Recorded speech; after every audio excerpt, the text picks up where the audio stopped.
আসসালামু আলাইকুম, আমি রোজি রহমান আপনাদেরকে স্বাগত জানাচ্ছি ভিসা প্রফেসরের আজকের ভিডিওতে।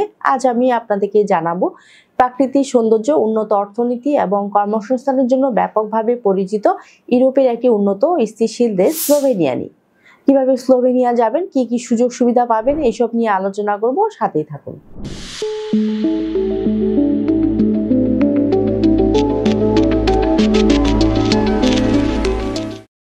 স্লোভেনিয়া মধ্য ইউরোপের একটি উন্নত স্থিতিশীল দেশ, যা উন্নত অর্থনীতি, সুন্দর জীবনযাত্রা এবং চমৎকার কর্মপরিবেশের জন্য পরিচিত।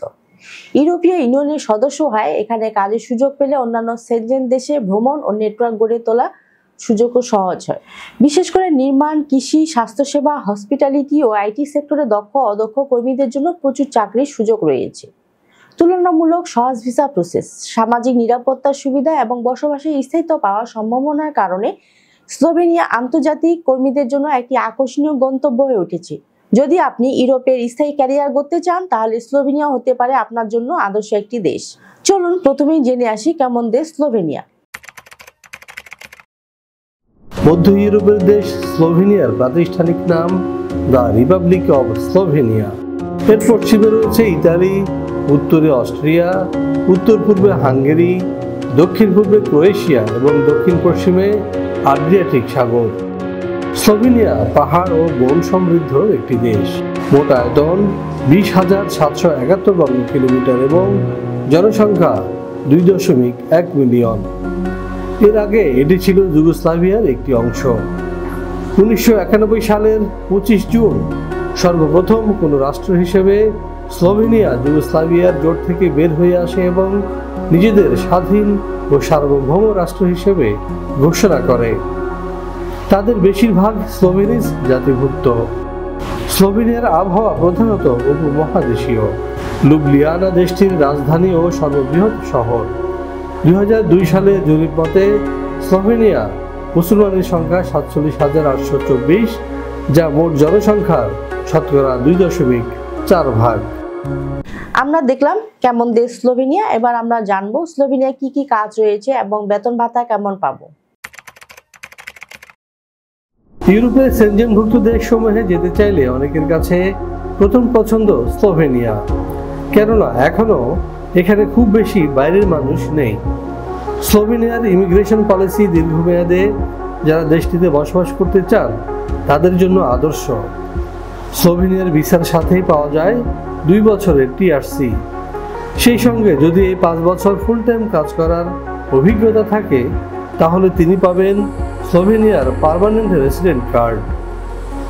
স্লোভেনিয়ার বর্তমানে কাজের সুযোগ রয়েছে কনস্ট্রাকশন, ফ্যাক্টরি, অ্যাগ্রোওয়েজ ফ্যাক্টরি প্রভৃতি। দর্শক, আমরা দেখে আসলাম কি কি কাজ রয়েছে এবং বেতন ভাতার বিষয়। এবার আমরা জানবো স্লোভেনিয়া আমরা কি কি সুযোগ সুবিধা পেতে পারি। চলুন দেখে আসি আরেকটি ভিডিও প্রতিবেদন থেকে। এখানে যে কোনো কাজের ন্যূনতম বেতন 1,20,000 থেকে 1,30,000। বেশিরভাগ কোম্পানি থাকার ব্যবস্থা দিচ্ছে একেবারে ফ্রি। কোনো কোনো কোম্পানি দিচ্ছে ফুড অ্যালাউন্স। এছাড়াও পাওয়া যাবে স্লোভেনিয়ার শ্রম আইন অনুযায়ী সুযোগ সুবিধা। দর্শক, জেনে আসলাম কি কি কাজ রয়েছে এবং কেমন সুযোগ সুবিধা পাবো স্লোভেনিয়া। এবার আমরা জানবো স্লোভেনিয়া যেতে কি কি ডকুমেন্টস প্রয়োজন পড়বে। চলুন দেখে আসি আরেকটি ভিডিও প্রতিবেদন থেকে। 18 থেকে 45 বছর বয়সী যে কোনো বাংলাদেশি নাগরিক যেতে পারবেন স্লোভেনিয়ায়, তবে তিনি হবেন অপরাধমুক্ত এবং সুস্বাস্থ্যের অধিকারী। স্লোভেনিয়ার ওয়ার্ক পারমিট ভিসা পেতে আপনার প্রয়োজন হবে ছবি, পাসপোর্ট, এনআইডি, জন্ম নিবন্ধন, শিক্ষাগত যোগ্যতার সনদ, কাজের অভিজ্ঞতার সনদ, সিভি অথবা বায়োডাটা। ইংরেজির পাশাপাশি যদি স্লোভাক ভাষা জানা থাকে, তাহলে আপনার ভিসা ঠেকায় কে? দর্শক, সবই কিছু জানা হলো, কিন্তু স্লোভেনিয়া যেতে কত টাকা লাগবে এ বিষয়ে জানতে আপনাকে সরাসরি ভিসা প্রফেসরের সাথে যোগাযোগ করতে হবে। ভিসা প্রফেসর স্লোভেনিয়া সহ ইউরোপের অন্যান্য দেশ নিয়ে কার্যক্রম পরিচালনা করে থাকে। আপনি চাইলে স্ক্রিনে দেওয়া নাম্বারে যোগাযোগ করতে পারেন অথবা চলে আসতে পারেন আমাদের অফিসে। আমাদের অফিসের ঠিকানা house 12, road 12, Merul Badda, DIT project, Dhaka.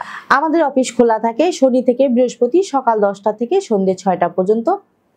আর একটা বিষয় বলতে চাই, আপনাদের প্রতিটি কল আমাদের কাছে গুরুত্বপূর্ণ, তাই আপনারা অবশ্যই সকাল 10টা থেকে সন্ধ্যে 6টার মধ্যে কল করার চেষ্টা করবেন। এর ফলে আপনার মূল্যবান সময়টি নষ্ট হবে না। প্রিয় দর্শক, আপনারা মোটামুটি সব তথ্য পেয়ে গেছেন। এবার আমার বিদায়ের পালা। তার আগে বলবো অবশ্যই আমাদের চ্যানেলটি সাবস্ক্রাইব করে রাখুন, কারণ আমরা সবসময় চেষ্টা করি নিত্য নতুন দেশে কাজের সুযোগ নিয়ে আপনাদের জানাতে। সবাই ভালো থাকুন, সুস্থ থাকুন। আবারও দেখা হবে নতুন কোনো দেশ নিয়ে। আল্লাহ হাফেজ।